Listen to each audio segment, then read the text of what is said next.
السلام علیکم۔ وعلیکم السلام۔ کیا حال ہے یار بھائی؟ ٹھیک ٹھیک ٹھاک تھا بھائی، آپ سنائیں اللہ کا کیا کرم، حال چال ہے؟ شکر اللہ پاک کا۔ اصل میں یار میں سوچ رہا تھا کہ آپ سے ملوں، ایک چیز میں نے ڈسکس کرنی تھی آپ سے۔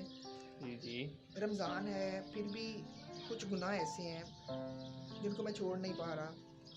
مثال اس طرح سے لے لیں کہ دیکھنے میں وہ گناہ محسوس نہیں ہوتے، ایسے ہی ہے۔ لیکن میں نے سنا ہے کہ وہ گناہ ہے، جیسا کہ آج کل لوڈو اسٹار گیم آئی ہوئی ہے، وہ میں کھیلتا رہتا ہوں۔ میں رات کو کھیلنا شروع کرتا ہوں تو فجر ہو جاتی ہے، بعض اوقات میں فجر بھی نہیں پڑھتا۔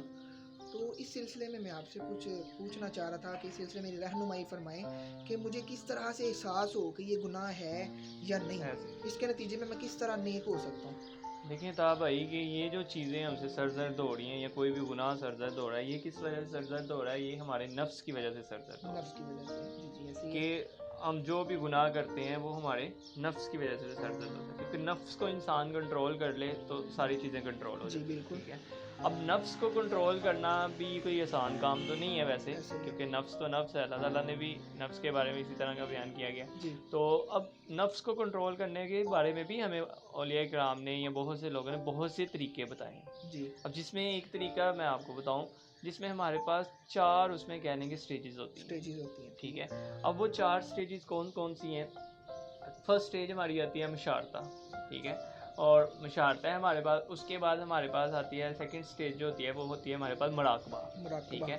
اس کے بعد جو تھرڈ سٹیج ہمارے پاس ہوتی ہے وہ ہوتی ہے ہمارے پاس محاسبہ، محاسبہ، ٹھیک ہے۔ محاسبے کے بعد جو ہمارے پاس فورتھ سٹیج آتی ہے وہ ہمارے پاس کیا ہوتی ہے؟ مواخذہ۔ مواخذہ، یعنی کہ یہ 4 سٹیجز ہیں۔ یہ 4 سٹیجز تو ہیں۔ یہ جو 4 سٹیجز ہیں یہ ہمارے کس کام آتے ہیں؟ اب 4 سٹیجز یہ ایسی ہیں کہ یہ ایک دوسرے کے ساتھ انٹر لنک ہے۔ انٹرلنک، ٹھیک۔ کہ اگر پہلی سٹیج آپ دیکھیں، اگر وہ آپ یعنی کہ کلیئر کر لیں، کہہ لیں گے سٹیجز میں نے بولا تو سٹیجز کے پوائنٹ آف ویو سے اگر آپ کو بتاؤں کلیئر کر لیں تو آپ کو نیکسٹ 3 کی ضرورت ہی نہیں پڑتی، ٹھیک، یعنی کہ آپ نے کنٹرول کر لیا اپنا نفس۔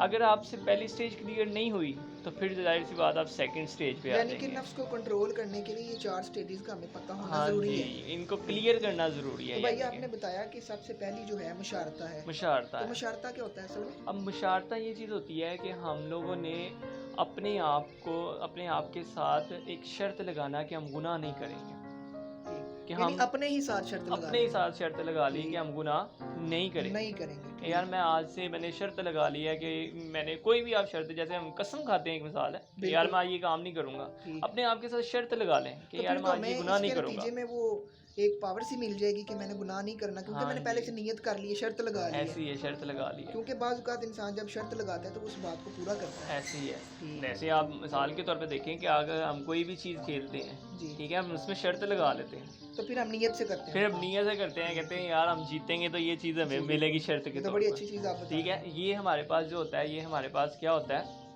ابھی میں نے آپ کو مشارطہ۔ تو دوسرا آپ نے بتایا جی مراقبہ۔ مراقبہ، اب مراقبہ دوسرا میں نے بتایا۔ اب مراقبہ کیا ہوگا کہ اگر آپ نے اپنی شرط توڑ دی، مثلاً کہ آپ سے گناہ سر درد ہو گیا، تو مراقبے میں ہم نے کیا کرنا ہے کہ ہم نے آیا کہ دیکھنا ہے کہ ہم نے گناہ کیا ہوا یا نہیں ہوا یا نہیں ہوا، کہ جو ہم نے شرط لگائی کہ ہم اس پہ پورا اتریں، کہ ہم نے اس میں مراقبے میں ہم نے یہ دیکھنا ہے کہ ہم سے گناہ ہوا ہے یا نہیں ہوا۔ مطلب کہ مراقبے میں ہم یہ دیکھیں گے کہ جو میں نے شرط لگائی ہے اس میں یہ دیکھوں کہ آج میرے سے گناہ ہوا یا نہیں ہوا۔ ٹھیک ہے، اور اس کے بعد نیکسٹ جو ہمارے پاس آتا ہے وہ ہمارے پاس آتا ہے محاسبہ۔ اب محاسبے میں ظاہر سی بات ہے کہ اوپر جو آپ کو بتایا ہے کہ مراقبے میں آپ کو پتہ چل جائے گا آپ نے گناہ کیا ہے یا نہیں کیا۔ اگر آپ نے گناہ کیا ہے تو نیکسٹ سٹیج کی طرف آپ جائیں گے، وہ ہے محاسبہ۔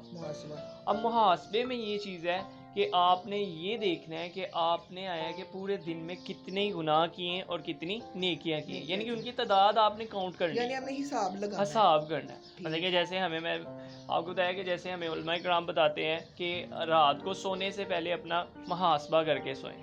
محاسبہ کر کے سوئیں گا مطلب ان کا یہی ہوتا ہے کہ آپ دیکھیں کہ آپ نے پورے دن میں کتنے گناہ کیے ہیں اور آپ نے پورے دن میں کتنی نیکیاں کی ہیں، یعنی اپنا حساب لگائیں کہ آج میں نے ٹوٹل میں کتنا کیا تاکہ پتہ چلے کہ آج کے دن میں زیادہ نیک رہا ہوں یا زیادہ گناہ گار رہا ہوں۔ ایسے ہی ہے کہ اپنا محاسبہ کریں۔